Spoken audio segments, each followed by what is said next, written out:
Graduations కూడా ఉన్నారు, వాళ్ళ పట్లకు వాళ్ళ సమస్యలు కూడా ఎట్లాంటి పరిష్కరించబోతున్నారు, వాళ్ళకు ఎలాంటి హామీలు ఇవ్వబోతున్నారు అంటే నిరుద్యోగులు కాకుండా కూడా చాలామంది కూడా అంటే ఒకటి ఇవాళ హైదరాబాద్ అనేది అద్భుతంగా లక్షల ఉద్యోగాలు ఇచ్చేటటువంటి హైదరాబాద్. కానీ హైదరాబాదు పేరుకే మనకు రాజధాని. హైదరాబాదులో ప్రైవేటు కంపెనీలలో ఒక్క తెలంగాణ బిడ్డ లేడు, అంత ఆంధ్రలో కబ్జాలో ఉంది. ముఖ్యంగా ఫార్మా రంగం 95% వీళ్ళ ఆంధ్రలో గుప్పెట్లో ఉంది. ఇక్కడ నీళ్లు తీసుకుంటారు, ఇక్కడ భూమి తీసుకుంటారు, ప్రభుత్వ వనరులు వాడుకుంటారు, మార్కెట్ను వాడుకుంటారు. కానీ తెలంగాణ బిడ్డ పోతే ఉద్యోగం ఇవ్వరు, రెజ్యూమ్ ఇస్తే పక్కన పడేస్తారు. పై స్థాయి పిహెచ్డి క్యాండిడేట్ ఒక రీసెర్చ్ స్కాలర్ పోయినా కూడా కింది స్థాయి ఉద్యోగం ఇస్తారు. కానీ ఫార్మా మొత్తం వ్యవస్థ ఆంధ్ర గుప్పెట్లో ఉంది. ఇలా సాఫ్ట్వేర్ మొత్తం కూడా ఆంధ్ర వల్ల మిగతా రాష్ట్రాల గుప్పెట్లో ఉంది. పేరుకేం హైదరాబాద్ని ఉపయోగించుకొని ఐటీ హబ్ అంటున్నారు.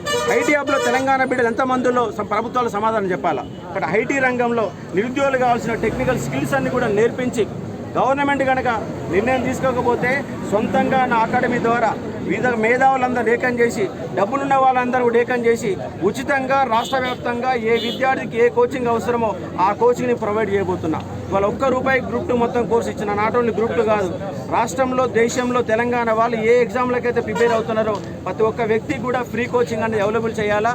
గ్రామంలో ఉండి చదువుకోలేని వాడు, చదువాలని ఆకాంక్ష ఉన్నవాడు, సివిల్స్ ప్రిపేర్ కానీ తెలివి ఉండి నాలెడ్జ్ ఉండి డబ్బులు లేక వెనకబడే వారికి అశోక్ సార్ తోడుగా ఉంటాడు. నా ఎజెండా మొత్తం కూడా నిరుద్యోగ ఎజెండా, ఉద్యోగుల ఎజెండా. ఇవాళ ఉద్యోగులకు కాంగ్రెస్ గవర్నమెంట్ అధికారంలో రాగానే పెండింగ్లో ఉన్న 3 DAలు తెల్లారిస్తామని చెప్పారు. అంటే డిసెంబర్ 10వ తారీఖు నాడు ఇవాళ డిసెంబర్ పోయింది, జనవరి పోయింది, ఫిబ్రవరి పోయింది, మే వచ్చింది, ఇంతవరకు DA గురించి మాట్లాడినోడు లేడు. కానీ ఉద్యోగుల సమస్యలు ఉన్నాయి, వాళ్ళకి హెల్త్ కార్డు సమస్యలు ఉన్నాయి, వాళ్ళకి వాళ్ళకి పెన్షన్ వస్తే ఒకేసారి డబ్బులు ఇస్తే పిల్లలంతా ఎత్తుకొని పోతున్నారు. అదే పెన్షన్ కనుక ఉంటే 80 ఏళ్ళు వచ్చే వరకు కూడా తనకు సెక్యూరిటీ ఉంటుంది. కానీ ఒకేసారి మొత్తం CPS రూపంలో ఒకేసారి డబ్బులు చేసుకుంటే ఎట్లయిపోతుంది?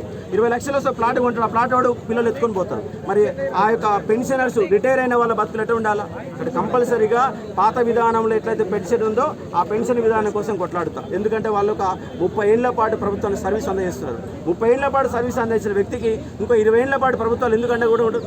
అంటే వాళ్ళకి పెన్షన్ కోసం కానీ, వాళ్ళ DAల కోసం కానీ, ఉద్యోగుల కోసం కొట్లాడుతాం నిరుద్యోగులు. ఎందుకంటే అన్ని అంశాలపై నాకు అవగాహన ఉంది. ఒక రీసెర్చ్ స్కాలర్ని, ఉస్మానియాలో PhD చేసిన వ్యక్తిని, ఒక WBG హోల్డర్ని, గత 10 సంవత్సరాల పాఠాలు చెప్తున్నా. అంతకు మించి 14 ఏళ్ల పాటు జర్నలిస్ట్గా పనిచేసిన, ఈ నల్లగొండ పనిచేసిన, అన్ని జిల్లాలలో పనిచేసిన, స్టేట్ బ్యూరోలో పనిచేసిన, ఎడ్యుకేషన్ డెస్క్ ఇన్ఛార్జ్ పనిచేసిన నా అనుభవాన్ని మొత్తం ఉపయోగించి ఈ నిరుద్యోగులకు ఎంతవరకు నేను చేయగలుగుతా అంతవరకు చేస్తున్నా హామీ ఇస్తా ఉన్నా వాళ్ళకి.